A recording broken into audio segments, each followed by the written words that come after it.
உடையும் எடப்பாடியின் அணி செல்லூர் ராஜு அந்தர்பல் டீம்.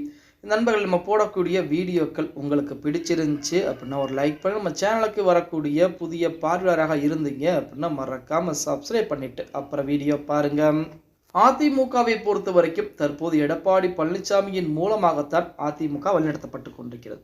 ஒரு சாதாரண ஒரு தொண்டனாக அதிமுகவில் வாழ்க்கையை தொடங்கிய எடப்பாடி சசிகலா அம்மையாரின் மூலமாக முதலமைச்சர் பதவியிலே அமர்த்தப்படுகிறார். அதற்கு அடுத்தபடியாக உச்சகட்ட பதவியான பொதுச்செயலாளர் பதவியிலும் அமர்ந்து விட்டார் அப்படின்னு சொல்லலாம். அதற்கு ஆரம்ப புள்ளி யார் அப்படின்னா சசிகலா அம்மையார் தான்.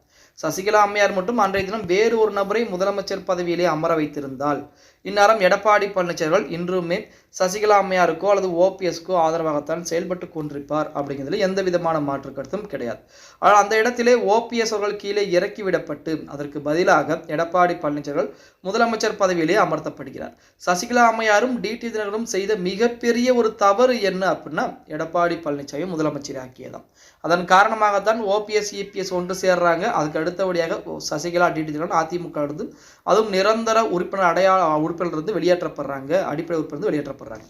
இப்படிப்பட்ட ஒரு சூழ்நிலையில் எடப்பாடி பழனிசாமியுடைய அதிமுக கொஞ்சம் கொஞ்சமாக உடைய ஆரம்பித்துக் கொண்டிருக்கிறது அப்படிங்கிற தகவல் வெளியாகி கொண்டிருக்கிறது. ஏன்னா எடப்பாடி பழனிசாமிகளை பொறுத்த வரைக்கும் ஒரு சில தலைவர்களுக்கு மிக முக்கியத்துவம் கொடுக்கிறார், மற்ற நபர்களுக்கெல்லாம் முக்கியத்துவம் என்பது கொடுக்கப்படுவது கிடையாது, ஓரம் கட்ட ஆரம்பிக்கிறார் அப்படிங்கிற தகவல் அண்மை காலங்களாகவே வெளியாகி கொண்டிருக்கிறது. இது ஓபிஎஸ் தரப்புக்கும் சசிகலா தரப்புக்கும் மிக சாதகமாகத்தான் பார்க்கப்படுகிறது அப்படின்னு சொல்லலாம். அதற்கு உதாரணமாக செல்லூர் ராஜு அவர்களை சொல்லலாம்.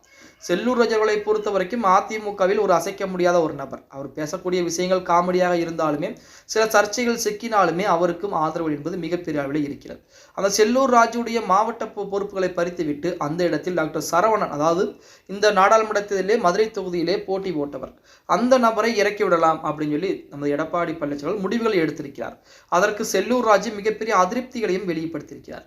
அதே போல ஆர்பி உதயகுமார் கொடுக்கக்கூடிய அந்த முக்கியத்துவத்தை விட நமது ஜெயக்குமார் அவர்களுக்கு முக்கியத்துவம் என்பது மிக குறைவாகவே கொடுக்கப்படுகிறது. அதுவுமே அதிமுகவில் மிகப்பெரிய ஒரு பிரச்சனையை ஏற்படுத்தி இருக்கிறது அப்படின்னு சொல்லலாம். இன்னொரு புறத்திலே எஸ்பி வேலுமணி அதே போல செங்கோட்டையன் போன்ற நபர்கள்லாம் பார்த்தீங்கன்னா அதிமுக ஒன்றிணைய வேண்டும் அப்படின்னு சொல்லி போர்க்கொடி தூக்க ஆரம்பிக்கிறாங்க. முதல் கட்டமாக பேச்சுவார்த்தை நடத்தினாங்க. அடுத்து இரண்டாம் கட்ட பேச்சுவார்த்தை மிக விரைவாகவே நடத்தப்பட இருக்கிறது அப்படிங்கிற மாதிரி தகவல் வெளியாகி கொண்டிருக்கிறது. இப்படிப்பட்ட சூழலில் செல்லூர் ராஜர்கள் இந்த நாடாளுமன்றத்திலே சரிவர வேலை செய்யவில்லை. அதன் காரணமாகத்தான் நமது டாக்டர் சரவணன் தோல்வியை தழுவியிருக்கிறார், 3ஆம் இடத்திற்கு தள்ளப்பட்டிருக்கிறார் அப்படின்னு சொல்லி அவரின் மீது நடவடிக்கை எடுப்பதற்குரிய வேலைப்பாடுகள் எடப்பாடி பழனிசாமி இறங்கி இருக்கிறாராம்.